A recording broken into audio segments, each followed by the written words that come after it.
আসলে সত্য কথা বলতে কি, যেমন আমাদের নাটোর ঔষধি গ্রামে এক নামে সারা বিশ্বে চিনে, সারা বাংলাদেশ চিনে যে নাটোর ঔষধি গ্রাম। আর এই বর্তমানে এই রুজালা চাষ করে রুজালা নামেও আমাকে সবাই চিনে। রুজালা আমি চাষ করতেছি, রুজালা বাণিজ্যিকভাবে বিক্রি করতেছি এবং রুজালা চা খাচ্ছি। আমার মনে হয় যে আমার লাইফটা এখন রুজালার সাথে সম্পৃক্ত।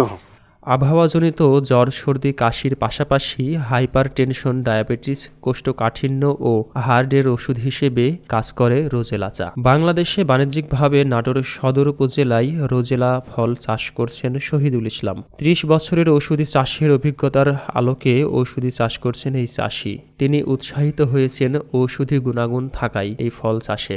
আমরা এখানে মোটামুটি 100-200 প্রজাতির ঔষধি চাষ করতাম। সে চাষের উপলব্ধি থেকে যে আমরা একটা চা করবো, যে এটা প্রচুর উপকারিতা। এই যে লাল ফলগুলো দেখছেন, এটা মূলত রুজেলা বা কেউ চুকাই বলেও ডাকে। যে এটাতে প্রতি পুষ্টিমান বিদ্যমান, সেটা হলো যেমন এটা ভিটামিন সি ভরপুর। এটা যদি খাওয়া যায় তাহলে দেখা গেছে যে চা আকারে যদি আমরা খাই তাহলে শরীরের রক্ত কোলেস্ট্রল, যাদের হাই প্রেশার এবং ডায়াবেটিস, রোগ প্রতিরোধ ক্ষমতা বাড়ায়। এবং এটাতে দেখা গেছে আপনার বিশেষ করে যে জ্বর, সর্দি, কাশ বিভিন্ন রোগের উপকার করে। সেই সুবাদেই আমি এই চাষের আগ্রহী হই এবং এটা বাজারজাত করার পরিকল্পনা নেই। এটা আমি এখন চাষ থেকে শুরু করে উৎপাদন করে প্রসেসিং করে আমি এখন চা আকারে বিক্রি করতেছি। যেহেতু এটা একটা ঔষধি গুণ, ঔষধি ফসল, সেই হিসাবে আপনি এটা যদি আপনি চাষ করেন তাহলে এটাতে কিন্তু আর্থিকও ভালো কারণ একটা গাছে প্রায় 2 থেকে 2.5 কেজি ফল হয়। আপনি খুচরা বাজারে যদি আপনার 50 টাকা কেজিও বিক্রি করেন তাহলে একটা গাছে আপনার 100 টাকা আসে। আর 1 বিঘা জমিতে প্রায় 1600 গাছ এটাতে 1 বিঘা জমিতে রোপণ করা যায়। চাষ হিসাবে একটা লাভজনক। 2018 সালে 2 কাঠা জমিতে পরীক্ষামূলকভাবে রোজেলা চাষ শুরু করেন শহীদুল ইসলাম। বাবা ছেলে 2 জন এখন ঔষধি চাষেই জীবিকা নির্বাহ করছেন। আমার এই মাঠে দেখেন বিভিন্ন চাষ, ঔষধি চাষের পাশাপাশি আমরা ধান, রসুন, অন্যান্য ফসল চাষ করি। এই চাষের আওতায় আমরা এটাও চাষ করতে পারি। আর এটা একটু লাভজনক, যেহেতু ঔষধি প্রোডাক্ট, যেহেতু ওষুধ আমরা পরনির্ভরশীল বেশি, যে আমরা আসলে ঔষধি ভেষজ ঔষধিভাবে কীভাবে আমরা সহজভাবে আমরা এটা নিয়ে আসতে পারি, সেই সুবাদে আমি এটা চাষ করতেছি। আর এটা যদি চাষ করে অন্য চা আমরা খাই, আর সেই চায়ে কিন্তু প্রচুর মানুষে আসক্ত, সেই হিসাবে এই চাটাকে আমরা ঢুকাই দেওয়ার আমার চিন্তা ভাবনা করতেছি।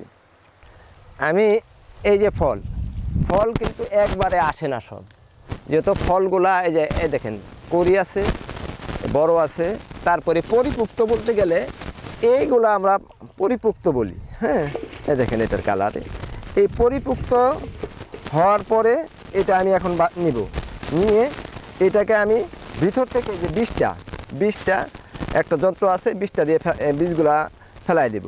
বীজগুলা ফেলাই দেওয়ার পরে ওইটারে আবার প্রসেসিং করে ডায়েরে শুকাইয়া তারপরে প্যাকেটজাত করে বাজারে বিক্রি। রোজেলা চা সারা বছর সবার কাছে সরবরাহ করার জন্য সঠিক নিয়মে প্রক্রিয়াজাত করে প্যাকেটে সংরক্ষণ করেন শহীদুল ইসলাম। চাহিদা অনুযায়ী ক্রেতাদের নিকট সরবরাহ করেন প্রতিটা 50 গ্রামের প্যাকেটে। রোজালা জমি থেকে সংগ্রহ করে নিয়ে আসলাম, সংগ্রহ করে এটা আমি এই যে একটা যন্ত্র আছে, এই যন্ত্র দিয়া এই বিচিগুলা ফেলাই দেব। এই বিচিগুলা ফেলাই দিয়া তারপরে এটা আবার একটু বয়লার করব। বয়লার করে এই যে ট্রে দেখতেছেন, এই ট্রে আমি ডায়ারে শুকায়া তারপরে একটা নির্দিষ্ট তাপমাত্রা শুকায়া তারপরে আমি এটা বাজারজাত প্যাকেটিং প্রসেসিং করব।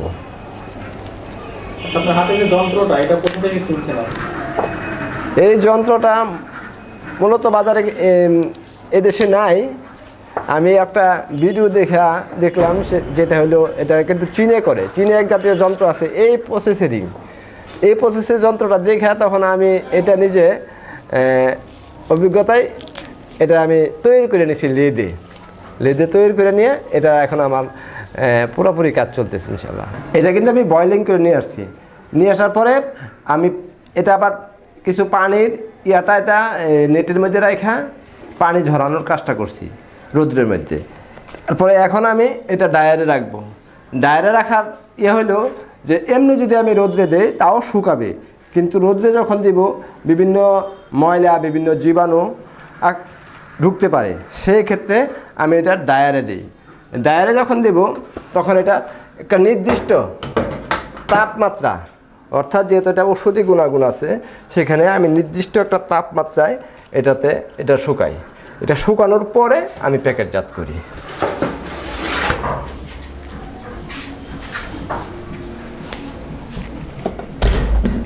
এছাড়া রোজেলার তাজা ফল সরাসরি গরম পানিতে দিয়ে চা তৈরি করেও পান করা যায়। রোজেলার চা ছাড়াও জ্যাম জেলি তৈরির উপাদান হিসেবেও পরিচিত। প্রতি 1 কাপ চায়ের জন্য 4টা ফলই যথেষ্ট। যদি লিয়ার কম খান তাহলে 3টা দিলেও চলবে। এই যে প্রতি 1 কাপ চায়ের জন্য এভাবে হিটের মধ্যে আমি দিয়ে দিলাম। দেওয়ার পরে কিছুক্ষণ হিট দেওয়ার পরে আমি এটা চা আকারে করে দিচ্ছি।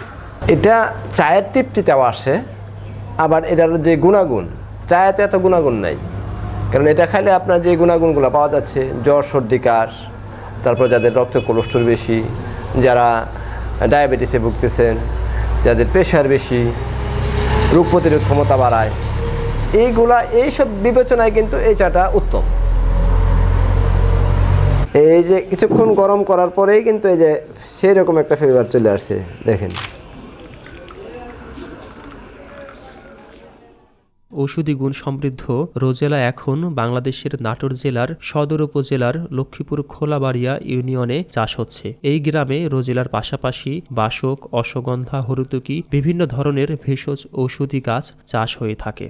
চা সবাই যখন স্বাদের জন্য পান করেন, শহীদুল ইসলামের এই ব্যতিক্রম উদ্যোগের ফলে এখন চা অনেকেই ঔষধ হিসেবেও পান করছেন। রোজেলা চা পান করছেন এমন কয়েকজনের সাথে কথা বলে জেনে আসি চা পানের বাস্তব অভিজ্ঞতা। খুব সুস্বাদু, এটা কাজও ভালো, আমরা খাই। আমার হাড়ের সমস্যা ওইটার উপকার পাই, ক্ষুধাও লাগে। খাওয়ার পরে সর্দি কাশি এগুলো থাকলে উপকার পাই। মাঝে মধ্যে এসে আমি এখানে চা খাই। ক্ষুধাও লাগে, বেশি ক্ষুধা লাগে কারণ কি তাহলে? ক্ষুধায় হজম শক্তির একটু উপকার আছে। এটা আমি পাইলাম, যা পাই এখানে এসে সবসময় আমি চা খাই। আমার একটা অভ্যাস হলে, এখন যদি কেউ মেহমান আসেন একটা চা খাই, দিনে 3বারও খাই 4বারও খাই। খাওয়া মানে আমার আত্মীয়র উপর বিশেষ করে এটা আবার খাওয়া। এমনিও খাই সকাল বিকাল, এর মধ্যে যে যারাই আসে তাদেরকে একটা চা খাওয়ানোর চেষ্টা করি। আমি এখন চাষবাসেও উৎসাহ করতেছি যে চাষ করে নিজেরা খান, আমি শুধু করতে হবে এরকমটা না। তারপরে আমার এখানে যত মেহমান আসবে আমি ফ্রি সিল খাওয়াই দিই। আমি নিজে করতেছি, আমার একটা মনের টার্গেট যে আমি তো সারা বাংলাদেশে একাই না, এখন এটা যেহেতু উপকারিতা আছে সারা বাংলাদেশে সবাই করুক। আর যা করতে যা সহযোগিতার দরকার, বীজ থেকে পরিচর্যা থেকে বাজারজাত পর্যন্ত আমার যতটুকু নলেজে আছে আমি তাদেরকে হেল্প করব। শহীদুল ইসলাম জানান, চাষাবাদ তুলনামূলক অনেক সহজ। বীজ একবার কিনলেই কয়েক বছর চাষ করা সম্ভব। জুন মাসে রোজেলার বীজ বপন করতে হয়, শীতের শুরুতে ফল সংগ্রহ শুরু হয়, চলে শীতের পুরো সিজন। এই চাটা কিন্তু সম্পূর্ণ প্রাকৃতিক এবং যাতে ভেজাল হইতে না পারে সেই জন্য আমি কিন্তু এটাকে কিন্তু চূর্ণ করা যে চা হয়, কিন্তু আমি এটা চূর্ণ করি না। এর কারণ হলো এটা যদি আপনার গোটা থাকে তাহলে এখানে কিন্তু আর ভেজাল ঢুকানোর সম্ভাবনা কম। আর এই চাটা আমি পারিবারিকভাবে খাচ্ছি বা আমার মহল্লার অনেকেই খাচ্ছে। এই চাটা আর অন্য চায়ের অনেক পার্থক্য, কারণ এটাতে আমার বিভিন্ন রোগের উপকার করতেছে, শারীরিক দিক দিয়ে সুস্থতা, আর একবারে নির্ভেজাল একটা চা আমরা খাইতে পারতেছি। এটা একটা মৌসুমি ফসল, এটা জুন জুলাই এটা রোপণ করি। রোপণ করে আমরা চারা আকারে যদি চাষ করি তাহলে খরচটা একটু কম হয়, কারণ চারা যদি মাটিতে ডাইরেক্ট লাগানো হয় তখন সেখানে পরিচর্যার ব্যয়টা বেশি বাইরে যায়। আমি চারা করি, চারা করে জুলাই আগস্টে আমরা রোপণ করি। অক্টোবর নভেম্বরে, এখন যেমন নভেম্বর ডিসেম্বর চলে আসছে, নভেম্বর ডিসেম্বরে ফলগুলো সংগ্রহ করা শুরু হয়। ডিসেম্বর জানুয়ারি পর্যন্ত ফলগুলো সংগ্রহ করি। এ মোটামুটি 7-8 মাস এটার মেয়াদকাল। আর এটাতে আমি চাষবাস করি, স্বাভাবিক যেসব চাষবাস করি, চাষবাসের ক্ষেত্রে 2-3টা চাষ দিয়ে মই দিয়ে আমি বিশেষ করে আর রাসায়নিক সার ইউজ করি না। আমি জৈব সার এবং জৈব রাসায়নিক কিছু যদি পোকামাকড় আসে বালাইনাশকগুলো দেওয়া হয়, সেগুলো আসলে জৈবিক। আমি কোনো রাসায়নিক কীটনাশক বা সার ইউজ করি না। যেহেতু রোজালা চাষ করি প্রাকৃতিক সার দিয়ে, সেই ক্ষেত্রে আমি নিজেই এই কেঁচু কম্পোস্ট উৎপাদন করি। আর কেঁচু কম্পোস্ট অতি একটা সহজ অবলম্বন। বাইরের কিছু কেঁচু আছে, এই কেঁচু দেওয়ার পরে, এই যে কেঁচু দেখাইলাম, এই কেঁচু দেওয়ার পরে 1 মাসের মধ্যেই এই যে কেঁচু 1 মাসের মধ্যেই এই সারগুলা প্রক্রিয়াজাত হয়ে যাবে। এই প্রক্রিয়াজাত হয়ে গেলে এই সার যদি প্রয়োগ করা হয় তাহলে আর অন্যান্য 5-7 রঙের সার ব্যবহার করতে হয় না। এই সারের মধ্যে urea, TSP, potash, phosphorus, sulphur সব কিছু পাওয়া যায়। আর শুধু এটার উপরেই আমাদের চাষবাস হয়ে যায়। আর এটা উৎপাদন হতে সময় লাগে 1 থেকে 1.5 মাস। আবার কেঁচুর সংখ্যা যদি বেশি হয় তাহলে দ্রুত হয়, আর কেঁচুটা যদি একটু কম হয় তাহলে একটু দেরি হয়। এই কেঁচুগুলো দেখা গেছে ঝুরঝুরাভাবে হয়ে গেলেই আমরা এটা সারে ইউজ করি। এই যে রুজালা, এই রুজালা চাটা আমি চাষ করে আমি বেশ নিজে সার্থক মনে করতেছি। দেখেন বিভিন্ন সময় বিভিন্ন চ্যানেল আসে, বিভিন্নভাবে আমি একটু পরিচিতি, আমাদের যেমন নাটোরে ঔষধি গ্রামের একটা পরিচিতি ছিল, আর এই চাটা করেও কিন্তু আমি এই রুজালা চা করে, রুজালা নামে আমাকে অনেকে চিনে। এখন আমাদের নাটোরে যে কোনো ব্যক্তি যদি বলে রুজালা চা, এই শহীদুল রুজালা চা, এটা কিন্তু সবাই চিনে। শহীদুল ইসলামের দীর্ঘদিনের ঔষধি চাষের সাথে সম্পৃক্ততার সাথে রোজেলা এক অনন্য মাত্রা যোগ করেছে। তার জীবনযাপন, ভালো লাগা, পারিবারিক সুস্থতার সাথে রোজেলা জড়িত। দর্শক, আজ এই পর্যন্ত। সবাই ভালো থাকুন, দেখতে থাকুন মাটির দর্পণ। কথা হবে অন্য কোনো বিষয় নিয়ে। সে পর্যন্ত সবাই ভালো থাকুন, এই প্রত্যাশায়। আল্লাহ হাফিজ।